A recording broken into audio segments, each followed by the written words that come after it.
너희는 마음에 근심하지 말라. 요한복음 14장 1절 말씀입니다. 너희는 마음에 근심하지 말라. 하나님을 믿으니 또 나를 믿으라. 아멘. 이 세상엔 근심된 일이 많고 참 죽을 일 쌓였구나. 찬송가 아시죠? 제가 힘들 때면 저도 모르게 이 찬양이 울려 나와요. 이 세상엔 근심된 일이 많고 참 죽을 일 쌓였구나. 이 찬양 나오면 제가 힘들어하는 거예요. 근심이 많으니까 참 많다. 힘들면 이 찬양을 불러요. 정말 살다 보면 이러한 일 마음 상하게 하고 또 걱정되고 하는 일들이 얼마나 많습니까? 제가 성경 읽으면서 위로받은 게 성경에 나오는 모든 하나님의 사람들이 다 근심을 겪었더라고요. 자녀 문제, 부부 문제, 관계 문제, 인생의 고난과 어려움. 제가 위로가 되더라고요. 하나님 믿어도 이러한 문제로부터 면제되는 게 아니구나. 이 땅을 살아가면 어쩔 수 없이 그런 것들을 겪어 나가야 되는구나. 오늘 성경의 제자들이 수심에 빠져 있습니다.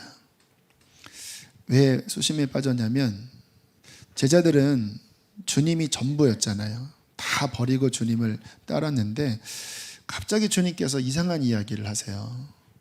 나 이제 곧 아버지한테 간다. 나 십자가 질 거야.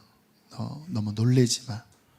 그러니까 도대체 이게 무슨 말인지 이해할 수도 없고, 전부를 걸고 쫓았던 예수님이 하나님 아버지께로 돌아가신다고 하니까 묻지는 못하고 마음에 근심의 구름이 이렇게 싹 끼어 있었어요. 그때 주님께서 제자들에게 말씀하신 겁니다. 얘들아, 너희 마음에 근심하지 말아라. 십자가 지기 전날 하신 말씀이에요. 자, 오늘은 이 근심에 대한 말씀을 나누려고 합니다. 도대체 근심이 왜 들까? 근심을 어떻게 대해야 하는가? 막연한 불안감이 있습니다. 그건 뭐냐면 확실히 문제가 있는 건 아닌데 혹시 문제가 생기지 않을까 하는 막연한 불안감이에요. 특히 이러한 심리가 더 강한 분들이 계십니다. 이런 분들은 항상 염려하라, 쉬지 말고 걱정하라, 범사에 근심하라. 그래서 아무튼 돌다리도 두드리고 안 건너가는 스타일이에요. 저는 그런 분들을 가리켜 걱정대학 근심과 출신이라고 부릅니다. 완벽주의 성향이 강한 분들이 이러한 성향들이 많아요. 그런데 이러한 분들의 삶의 동력이 실은 불안감입니다. 그러니까 계속 확인하고 공부할 때도 좀 낙천적인 사람들은 그냥 몇 번 보고 덮거든요. 근데 이런 분들은 불안하니까 또 보고 또 노심초사. 이런 분들이 일을 잘해요. 왜요? 성향이 그러니까. 각계각층의 지도층에 있는 분들 가운데 이러한 성향이 있는 분들이 많아요. 근데 문제는 뭐냐면 늘 마음이 편치 않습니다. 이런 분들은 평안함이 별로 없어요. 또 어떤 경우는 진짜 문제를 감지했기 때문에 근심과 불안이 찾아오는 경우가 있어요. 사람은요, 참 하나님이 그 지각 안에 탁월함을 주셨던 것 같아요. 많은 정보가 주어지지 않아도 몇 가지 탁탁탁 가면 큰일 났다. 이 감이 잡혀요. 본능 안에 그런 게 있는 것 같아요. 이게 지금 예사로운 문제가 아니구나. 저쪽에서 엄마라고 부르는 소리를 듣고도 별것 아닌 건지 큰일 났구나 하는지가 감이 잡혀요. 저도 그런 경험 자주 하는 편인데요. 몇 년 전 휴가 마치고 이제 목요일 날 이제 하루 남은 거죠. 복귀하려고 하는데 밤에 갑자기 교회를 돌아갈 걸 생각하니까 마음에 막 불안하고 걱정이 되는 거예요. 이게 왜 그러지? 하고 1시간 넘게 그 마음이 풀어질 때까지 막 기도를 했어요. 어느 정도 기도하니까 마음이 좀 풀리더라고요. 그리고 다음날 복귀를 했는데 여러 가지 문제들이 이렇게 저 없는 사이에 막 발생되고 있었습니다. 그때 제가 느꼈어요. 그래서 마음이 불안했구나. 미리 하나님이 가르쳐 주신 것일 수도 있는데 감지했구나. 근데 그 부분은 이제 잘 풀려 넘어가긴 했는데 제가 사람의 마음은 뭔가 문제가 생길 것을 알면 아무리 평안해야 된다고는 알지만 자연스럽게 마음 안에 근심과 염려가 찾아오는구나. 근심은 뭔가 문제가 있다는 신호예요. 그러한 신호를 감지하는 것은 정상이라고 볼 수 있죠. 문제가 있는데 그 감지를 못하면 그러면 조금 떨어지는 사람이잖아요. 항상 웃고 다니고 그렇게. 여기서 죽으려고 하는데도 항상 이렇게 웃고. 그거는 정상적인 건 아니죠.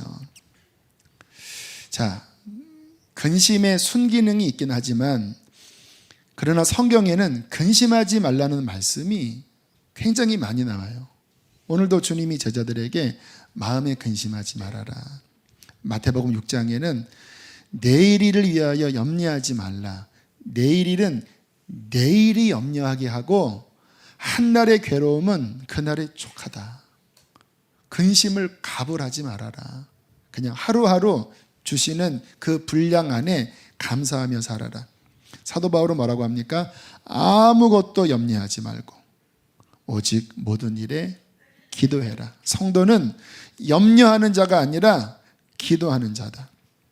베드로는 이렇게 말합니다. 너희 염려를 다 주께 맡겨버려라.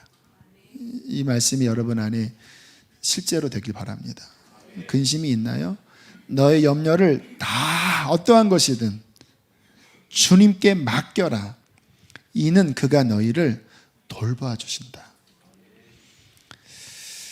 성경은 우리에게 분명하게 말씀하세요.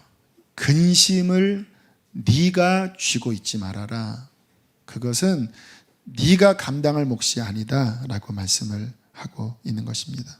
왜 하나님께서 우리에게 근심하지 말라고 말씀하실까요? 하나님은 사랑이십니다. 성경의 모든 계명은 다 우리 위해서 주시는 말씀들이에요. 근심하면 좋지 않은 영향력이 그 안에 나타나요. 잠언 15장 13절에 마음의 근심은 심령을 상하게 하느니라. 근심에 계속 잠기면 순기능적인 근심이라도 그 근심에 계속 잠겨 있으면 마음이 상해집니다. 마음이 병들어요. 우울증 걸려요. 마음이 병들면 몸도 가라앉아요. 잠언 17장 22절 심령의 근심은 뼈를 마르게 하느니라. 마음만 상하게 하는 게 아니라 뼈를 마르게 해요. 의학에서도 발견됐을 거예요. 근심하면 정말 사람의 신체 기능이 굉장히 떨어지는 뼈를 마르느니라. 누가복음 21장 34절에 이렇게 말씀합니다. 마지막 때를 향한 경고의 말씀인데요. 너희는 스스로 조심하라. 그렇지 않으면 방탕함과 술 취함과 생활의 염려로 마음이 둔하여지고 방탕함과 술 취함과 같은 선상에 있는 영적인 타격이 세상의 근심이에요. 생활의 염려, 그것이 우리의 마음을 어떻게 한다고요? 둔하게 한다. 영적으로 침체되게 만들어요. 근심하면 육신이 작용되기 때문에 영이 확 가라앉고 하나님 앞에 기도가 잘 되지 않아요. 그러면서 그날의 뜻밖의 그날이 덫과 같이 너희에게 임하리라. 근심에 빠져 살면 주님 오실 준비 못한다. 왜? 영적으로 잠들어 있으니까. 염려는 불신앙에서 나오는 것입니다. 뿌리가. 물론 문제가 생기니까 염려하는 건 맞지만 계속 염려에 빠져 산다라고 하는 것은 하나님을 안 믿는 거지요. 불신앙에 빠지면요, 불신앙적인 행동이 나와요. 원망이 나옵니다. 하나님이 원망 기뻐하지 않거든요. 근데 근심에 사로잡히기 시작하면 원망과 탄식이 나옵니다. 왜? 하나님이 중심이 아니라 내가 중심인데 힘드니까 이스라엘 백성 광야 시절처럼 가나안 정탐 후의 모습처럼 낙담해요. 하나님이 함께 하신 걸 안 바라봐요. 그리고 인간의 방법을 자꾸 취하기 시작합니다. 왜요? 답을 찾아야 되긴 하겠는데 하나님을 향하여 나아가지 못하고 내가 머리 써서 내가 뭔가를 하려고 하는데요, 주로 죄된 방법이 나옵니다. 야, 지금 이렇게 세면 큰일 나니까 뭔가 내가 일을 해야 되겠다. 그러면서 주일 나오지 않고 또 하나님이 기뻐하지 않는 그러한 일들을 하게 되는 일들이 얼마나 많아요? 꼬여요. 하나님의 사람이 염려에 빠져서 사람의 방법을 취하기 시작하면 앞으로 나가는 게 아니라 더 수렁에 빠져서 더 힘들어지는 일들이 발생이 됩니다. 여기 그런 경험 하신 분들 계시고 아마 지금 그런 가운데 있는 분도 계실 수 있을 것입니다. 어떻게 염려하지 않을 수 있을까요? 염려거리들이 이렇게 많은데 오늘 주님이 말씀하십니다. 하나님을 믿으니 또 나를 믿어라. 주님이 함께 하시는 것을 어떠한 상황 가운데서도 굳게 믿으셔야 돼요. 주님이 우리 안에 계십니다. 그분은 결코 무능력하지도 않으시고 우리에게 무관심한 분이 아닙니다. 우리를 죽기까지 사랑하시는 분이세요. 예수님이 제자들과 배를 타고 갈릴리 바다를 건너고 있었는데 주님은 피곤하셨는지 주무시고 계셨어요. 근데 이 지역에 돌풍이 자주 분다고 그래요. 갑자기 강한 돌풍이 부는데 파도가 배 안에 쳐들어와서 이제 막 잠기게 된 상황까지 간 거예요.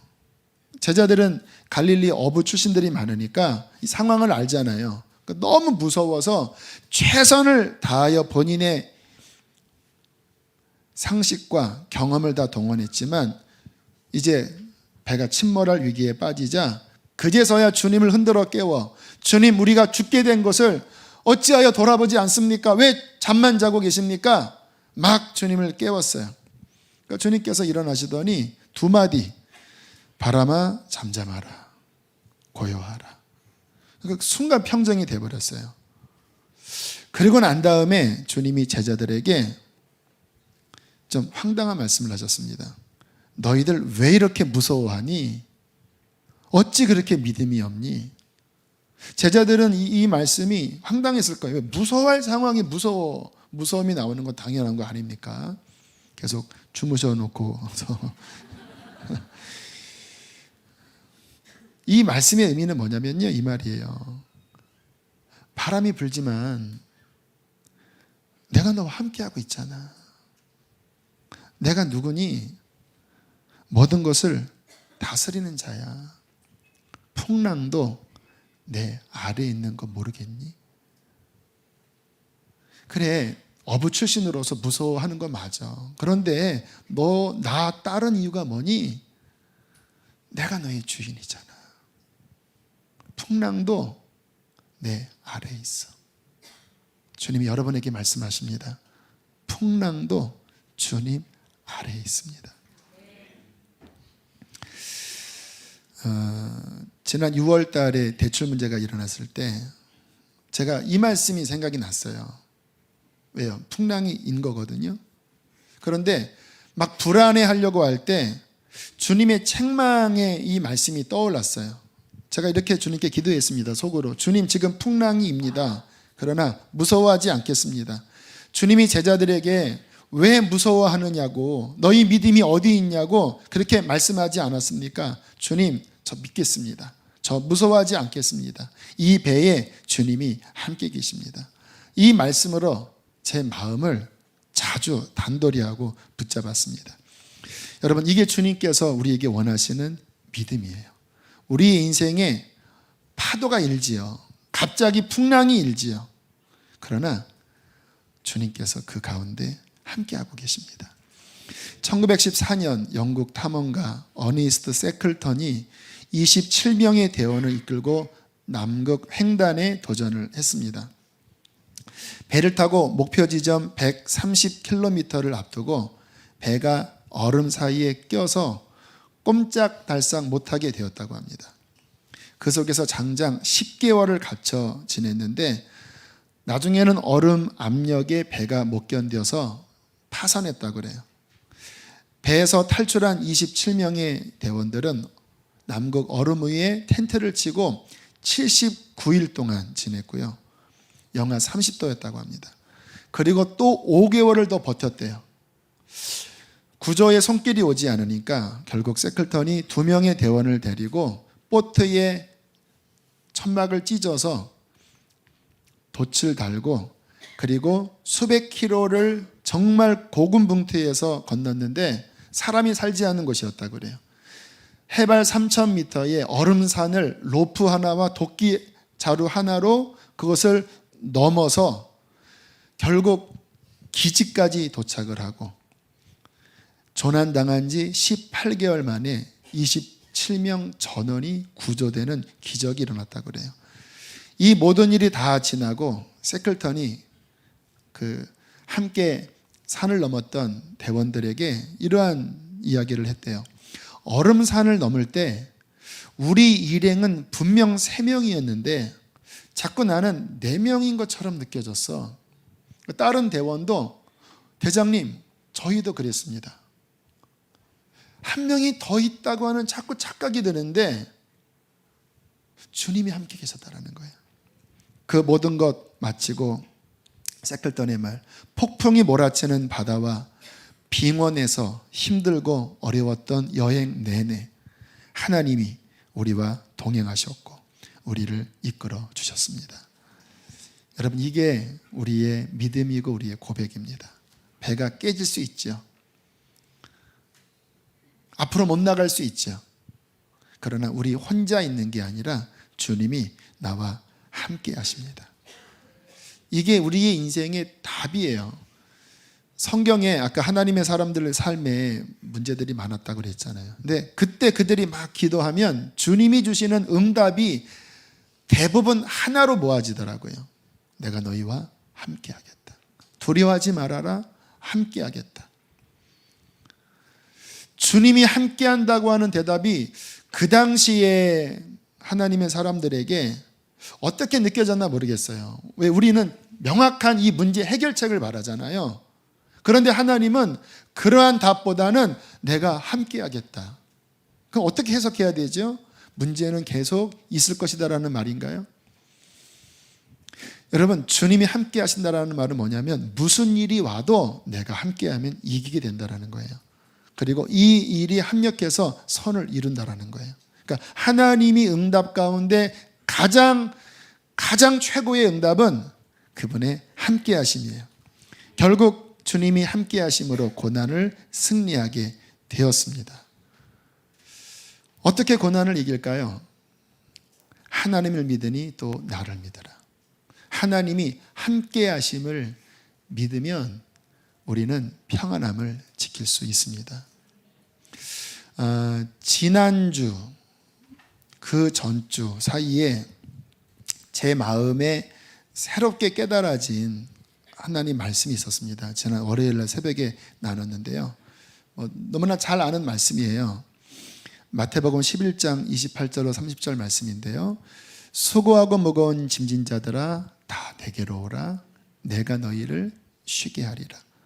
나는 마음이 온유하고 겸손하니 나의 멍에를 메고 내게 배우라. 그리하면 너희 마음이 쉼을 얻으리니 이는 내 멍에는 쉽고 내 짐은 가벼움이라.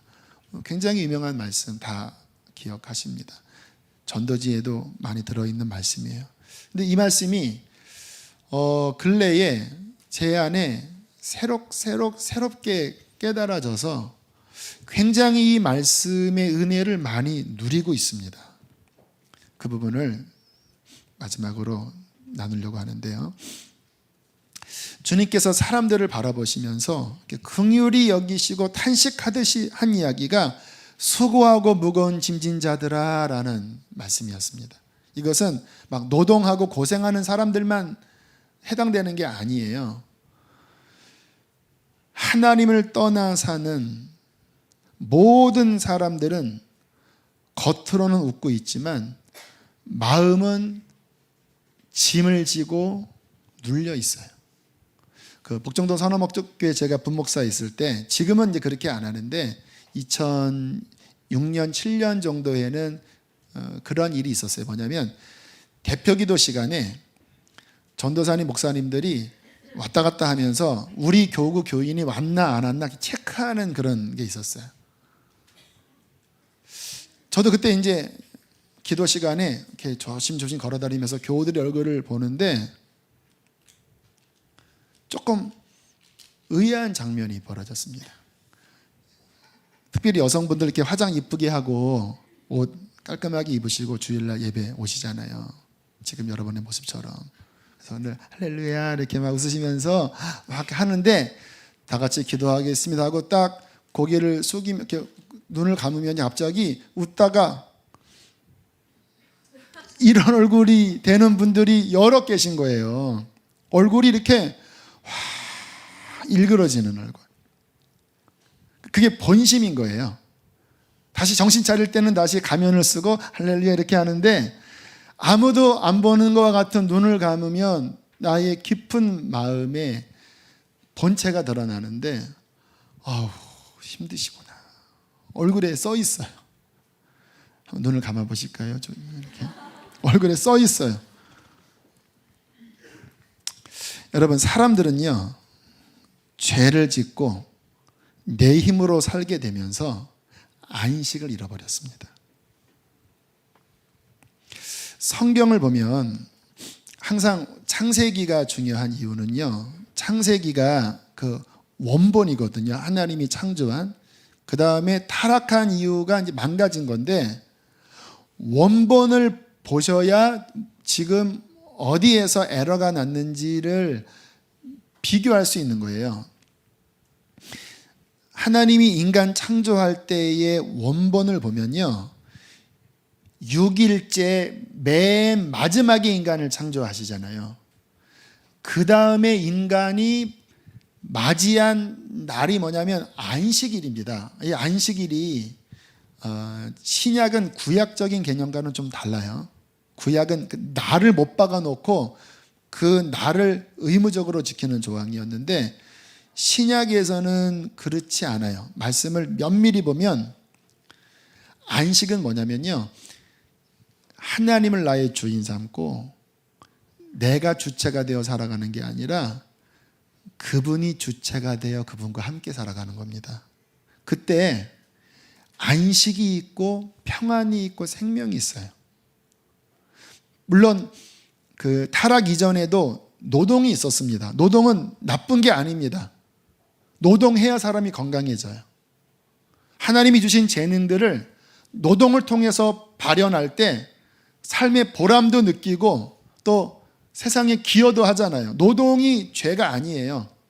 그런데 주님이 하신 말씀은 뭐냐면 하나님과 함께 그 생명의 힘으로 그분이 주시는 은혜로 즐거워하며 가는 게 아니고 죄에 빠지면서 하나님이 사라지고 내가 주인 되어 살아가니까 그것이 무거운 짐이 되어 나를 누르고 안식을 잃어버리게 만들었다는 거예요.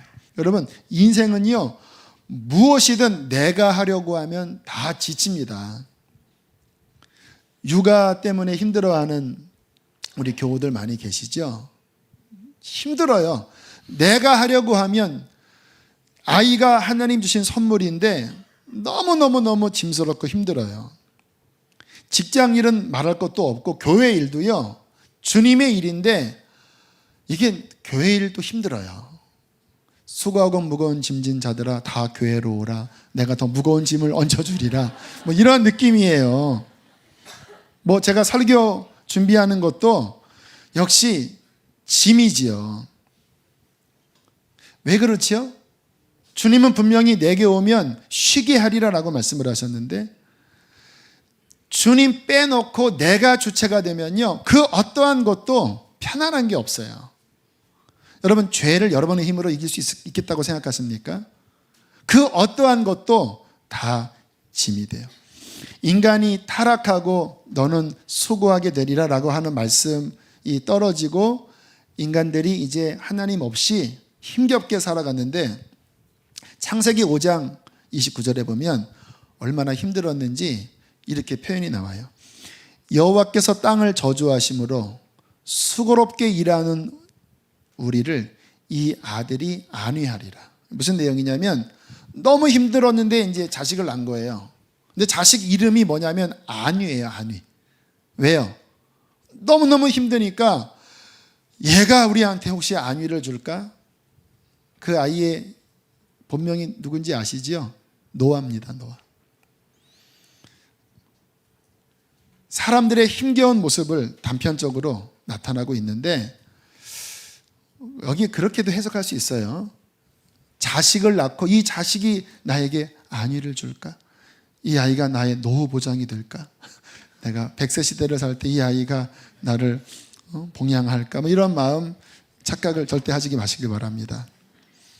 이 노아는 예수님을 상징한다고 볼 수 있어요. 왜냐하면 그 내용과 좀 전에 읽은 마태복음 11장을 보면 연결이 되지요. 이 아이가 안위를 주리라. 근데 안위 못 줬죠. 근데 예수님이 뭐라고 말씀하십니까? 수고하고 무거운 짐진 자들아 다 내게로 오라. 내가 너희에게 안위를 주리라. 내가 너희에게 진짜 노화를 주리라. 내가 너희를 쉬게 하리라. 이 의미는 뭐냐면요, 주님께 갈 때 그분은 안식을 회복시켜 주신다는 말씀입니다. 인간의 타락 이후에 안식이 깨졌거든요. 그래서 수고하고 무거운 짐을 진 거예요. 그런데 예수님께로 가면 그분은 우리에게 다시 진정한 안식을 주세요. 주님께 가면 내가 스스로 짊어졌던 짐이 내려놔져요. 내 죄의 짐, 내 힘으로 아둥바둥 싸웠던 그 짐들, 그 모든 것들을 주님 앞에 내려놓고 창조의 모습처럼 하나님과 함께 주님의 힘으로 살아가는 것입니다. 제가 독수리 날개에 대한 말씀을 몇 번 나눴는데요. 독수리는 상승기류를 탄다고 그랬잖아요. 그래서 독수리는 언제나 날개입니다. 성경에 독수리의 날개. 왜? 날개로 상승기류 위에 탁탁탁 타고 훅훅훅훅 올라가니까. 그러면 상승기류 안 타고 막 독수리가 날개짓 치면 독수리는 구조상 너무 무겁대요. 그래서 독수리는 높이 날기 어려운 신체 구조를 갖고 있대요. 동물 학적인 측면에서. 그런데 왜 높이 나릅니까? 내 힘으로 막 치는 게 아니라 상승기류 위에 탁탁탁 타고 훅훅훅 올라가면 내가 오를 수 없는 곳에 올라가게 되는 거죠. 이사야 40장 31절 오직 여호와를 앙망하는 자는 새 힘을 얻으리니 독수리가 날개치며 올라감 같을 것이요 다른 박질하여도 곤비치 아니하겠고 걸어가도 피곤치 아니하리로다. 어떻게 짐을 내려놓고 평안 가운데 날아오를 수 있을까요? 예수님께로 가시면 돼요.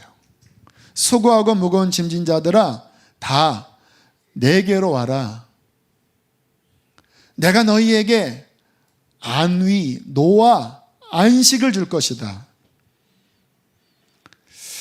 여러분, 제가 이 말씀 묵상하면서 느낀 게 뭐냐면 정말 성도님들이 예수님께로 잘 가실까? 의외로 많은 분들이 교회는 나오지만 주님께로 안 가세요. 그래서 마음이 근심이 남아있는 거예요. 기도는 하지만 진짜 예수님께로 갔다면 분명히 주님의 약속대로 여기가 안식될 거예요. 그런데 기도하고 왜 안식이 주어지지 않는지 아세요? 그냥 내가 확 짊어지고 주님께 가서 그냥 이 짊어진 상태에서 주님하고 놓지도 않고 그냥 나오게 됐기 때문에 그런 일이 벌어진 거예요. 저도 목회하면서 마음이 무겁고 막 슬픔이 찾아오고 막 탈진이 될 때 왜 그런가 봤더니 주님께로 잘 안 가고 있는 내 자신을 발견됐습니다. 그러니까 문제에 빠져버린 거죠. 사람의 말 한마디 내 안에 누적되고 어려운 환경 근심으로 누적되고 나의 부족함 낙심되고 이게 점점 쌓이다 보니까 어느 순간에 쿵 하고 주저앉게 되는 일들이 발생되더라고요. 왜요? 주님께 안 가고 문제에 빠져서 그렇게 되는 거예요. 여러분, 진짜 예수님 믿고 진짜 예수님께로 가셔야 돼요. 신앙은 그 감각을 갖고 주님의 안식을 누리는 거예요. 여러분의 가족들이 여러분의 얼굴을 볼 때, 와, 우리 엄마는, 우리 아빠는, 누구는 참 편안해 보인다. 여러분의 얼굴이 전도지가 되셔야 합니다. 어떻게 가능하지요? 정신 수양으로 되는 게 아닙니다. 주님께로 가는 거예요. 제가 아침마다 성경 읽는다고 그랬잖아요. 저는 성경 읽을 때 주님께로 가려고 애를 씁니다. 오 주님, 이 말씀 속에서 내가 주님을 찾습니다. 주님, 내게 말씀해 주십시오.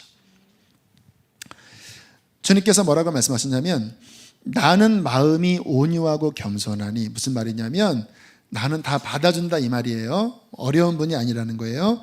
내게 와서 나의 멍에를 메고 나한테 배우면 너희 마음에 쉼을 얻으리니, 왜냐 내 멍에는 쉽고 내 짐은 가볍기 때문이다 라고 말씀하세요.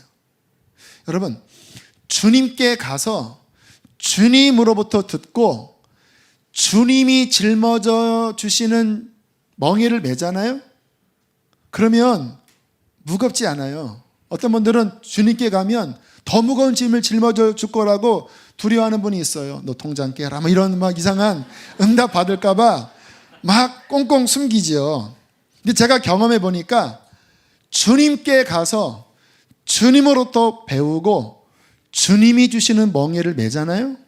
그러면 이상하게 그게 무거운 게 아니라 할 수 있는 힘이 주어져요. 왜일까요? 주님이 함께 하시니까. 그러니까 멍에를 옛다 메라 하는 게 아닙니다. 나와 함께 매자 이 말이에요. 지금 상황에 너는 이게 아닌 것 같지만 아니야, 이거 하는 게 너한테 복돼. 또 내가 도와줄 거야. 나한테 와서 첫 번째, 내게 배우고 두 번째, 나의 멍에를 메라. 그리하면 너의 마음이 안위를 얻으리니, 안식을 얻으리니 내가 너와 함께하여 쉬운 멍에를 매게 하겠다. 요즘 제가 어떤 작업을 하고 있는데요. 작년부터 이 과제가 있었어요. 근데 이게 진행이 안 됐습니다. 그래서 계속 마음에 짐이 있었어요. 가끔 이제 저한테 최근이 들어오면 이게 진행은 안 되고 힘들다. 이제 그 책 쓰는 일인데 너무 부담이 됐습니다. 그러다가 이제 제가 그분과 약속할 때 11월까지는 쓰겠습니다. 이제 저한테 그 족쇄를 매려고 아직 한 장도 나가지 않았는데 그렇게 이야기를 했거든요. 한 2달 전인가? 근데 점점 날짜가 다가오잖아요. 보름 전에 제가 이 영역에 대하여 주님께 갔어요. 주님, 마음이 자꾸 눌립니다. 또 묻어내고 싶지 않습니다. 어떡하죠, 주님? 잘 진행이 안 돼요. 그런데 주님이 저에게 지혜를 주시더라고요. 저는 이러한 방향으로 쓰려고 했는데 주님이 이렇게 바꿔주시면서 이렇게 써라. 그런데 그 순간 갑자기 막 풀어지기 시작했어요. 그리고 보름 만에 3분의 2가 진행이 됐어요. 1년 넘게 진도가 안 나갔는데 보름 만에 3분의 2가 진행됐어요. 이제 나머지 이제 한 2주 동안 제일 어려운 부분을 써야 하는데 마음 생각하면 되게 이렇게 마음이 쉽지 않아요. 야, 험난한 과정을 통과해야 이 내용이 완성되겠구나. 그런데 저는 답을 알고 있어요. 주님께로 가면 돼요. 그리고 주님께 저는 배울 겁니다. 그리고 주님이 짊어져 주시는 멍에를 매면 그분은 나의 힘이 되어 주셔서 분명히 짐을 짊어진 것 같은데 가벼워요. 왜? 그분이 함께 메고 가기 때문에. 이제 지난 주간에 한 30페이지 정도가 나갔는데 저는 주일 설교 준비를 이제 틈틈이 하다가 목요일 날 한 60%를 해놓고 토요일을 맞이하거든요. 근데 지난 목요일 날 쓸 내용이 자꾸 떠오르는 거예요. 주님 어떡할까요? 한편으로는 주일 설교 준비를 해야 되는데 주님께 갔죠. 그리고 주님께 배웠죠. 주님 어떡할까요? 그러니까 주님이 설교 준비는 맡겨라 하나님께. 그리고 오늘 이 부분을 써라. 자꾸 또 떠오르니까 걱정됐지만 주님께 맡기고 그리고 그날 오후까지 열심히 분량을 채웠어요. 그리고 이제 주일날, 어저께 토요일날 이제 하루 동안에 준비를 해야 되잖아요. 믿었습니다. 하나님, 주님이 말씀하셨기 때문에 주님이 도우실 것을 믿습니다. 그리고 어제 아침부터 준비하는데요. 3시 25분에 끝났어요. 보통 목요일날 다 하고도 토요일날 끙끙끙 내는데 뭐 너무 빨리 나가는 거예요. 이게 왜 이렇게 빨리 나가지 이거? 이거 뭐야?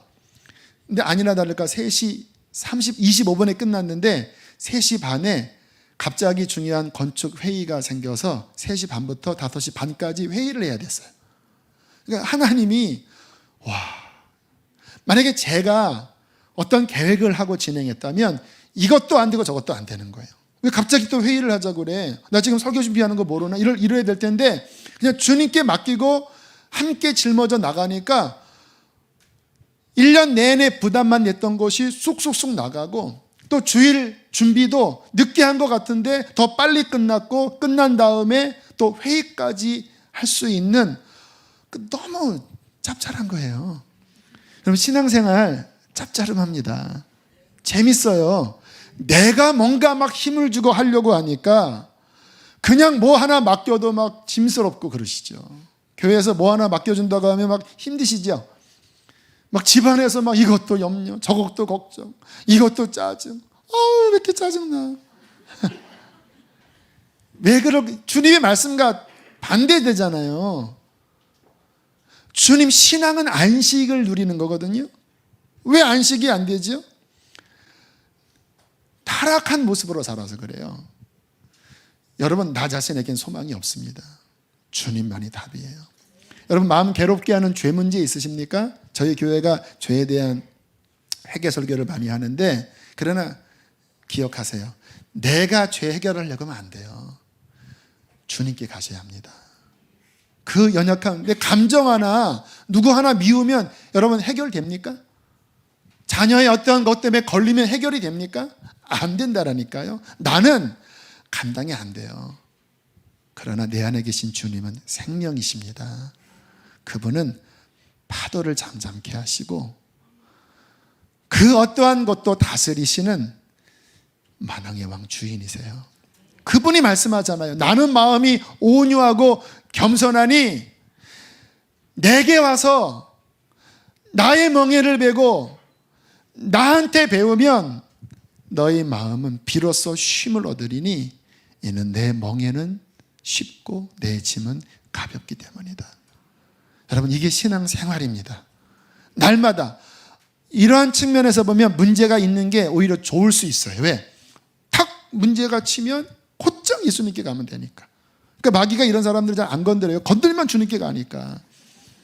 모든 문제들은 다 예수께로 가게 되고 그분이 나의 왕, 그분의 힘으로 살아갈 때 우리는 이 땅에 어떠한 것도 십자가를 진다 할지라도 넉넉히 감당하게 될 줄로 믿습니다. 우리 함께 이 시간 찬양하겠습니다. 찬송가 391장인데요. 오 놀라운 구세주 예수 내 주. 조금만 더 빠르게 부를게요. 오 놀라운 구세주 예수 내 주 주시로다. 큰 바위 및 안전한 곳으로 바위 및 안전한 그곳으로 내 영혼을 승리시. 2절입니다. 오 놀라운 구세주, 오 놀라운 구세주, 내 모든 짐 벗기시네. 내 모든 짐 벗기시네.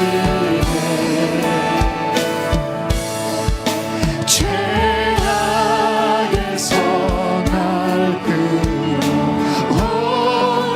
또 나에게 힘 주시네.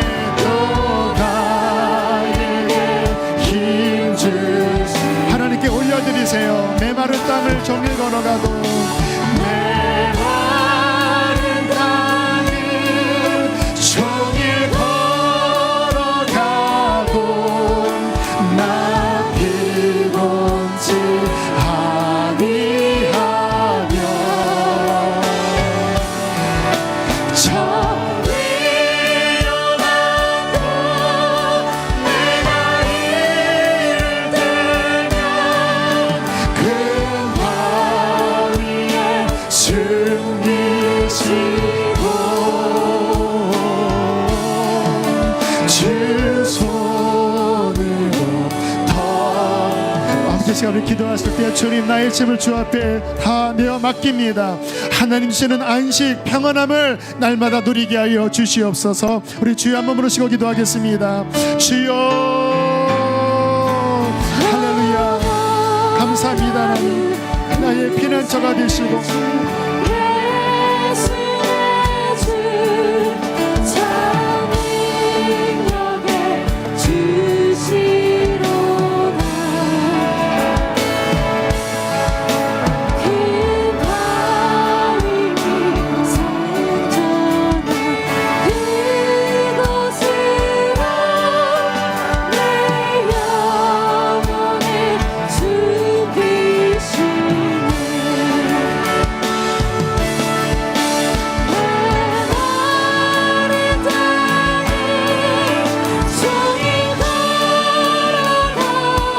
맡기세요. 하나님 앞에 맡기세요.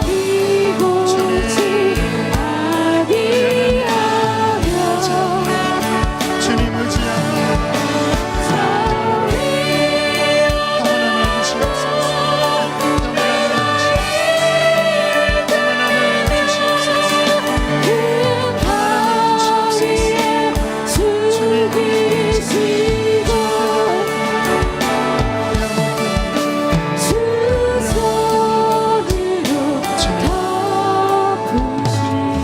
너희는 마음에 근심하지 말라.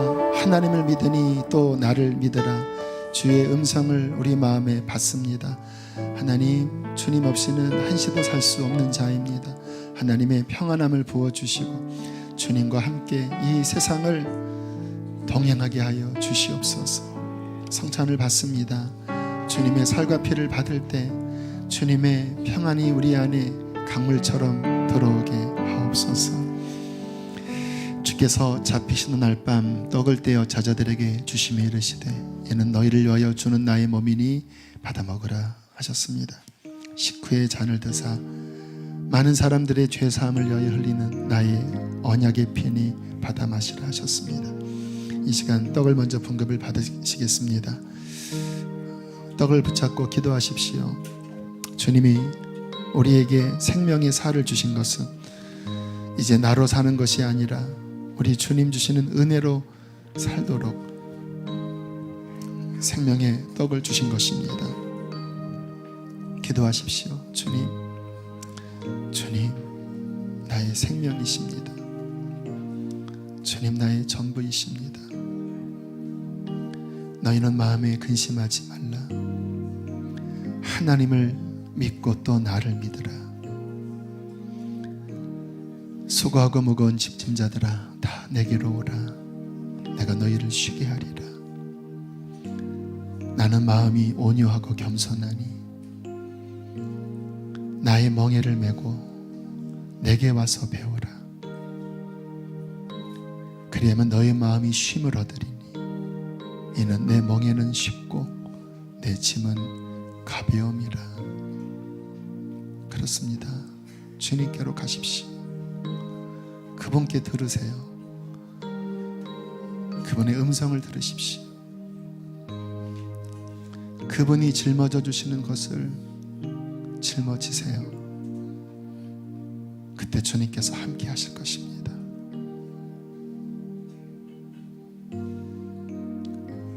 우리의 실패도 연약함도 주께 다 맡기는 겁니다.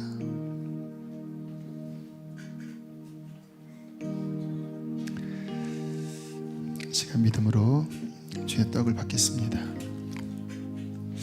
우리 이어서 잔도 분급을 받습니다.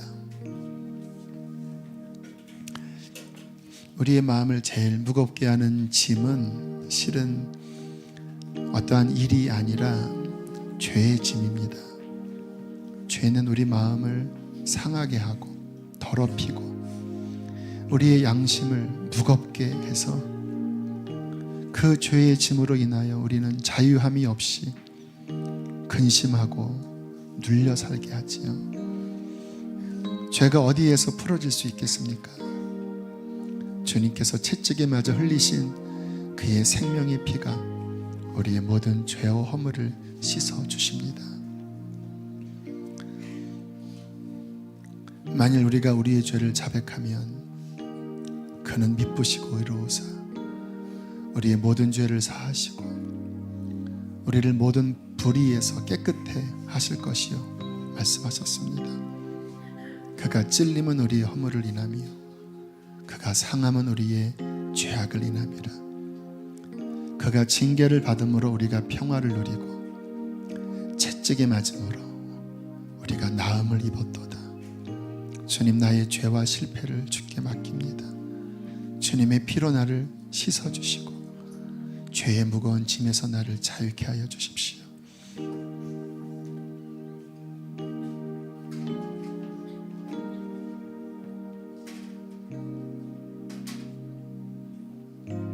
아직 받지 못한 분이 있다면 손을 펴하시면 안내하도록 하겠습니다.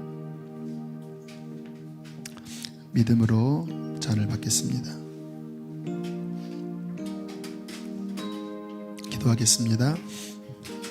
하나님, 우리가 무엇이 간데 이 땅을 살아가며 무거운 짐을 지고 힘겨워할 때 우리에게 찾아오셔서 근심하지 말라 위로하시고 우리의 짐을 대신 지겠노라고 격려하십니까? 주님, 우리를 사랑하시는 분이십니다. 하나님, 주님을 믿는다고 수없이 고백하면서도 나의 힘으로 살려고 했던 모든 허물들을 고백하고 회개합니다. 주님, 오늘 주신 말씀 마음에 붙잡겠습니다. 매 순간 주님, 내 마음이 힘들어질 때마다 주님께로 나아가 주님의 평안을 누리고 주님의 음성을 듣고 주님과 함께 걸어가는 아름다운 인생 되게 해 주시옵소서. 몸이 아파하는 자들이 있습니다. 주께서 그 질병도 가져가 주셨습니다. 주께 맡깁니다. 생명과 건강을 주시어서 평안히 이 땅을 걸어가게 하시옵소서. 귀한 예물을 봉헌합니다. 기쁘게 받으시고 사랑하는 교우들의 한 주간의 직장과 일터에서의 삶도 힘주셔서 주님의 힘으로 모든 일과 관계 속에 승리있게 해 주옵소서. 이제는 우리를 죄에서 건지신 예수 그리스도의 은혜와 하나님 아버지의 사랑과 성령의 교통하심이 예배하는 모든 이들의 삶 속에 충만히 함께할지어다. 아멘.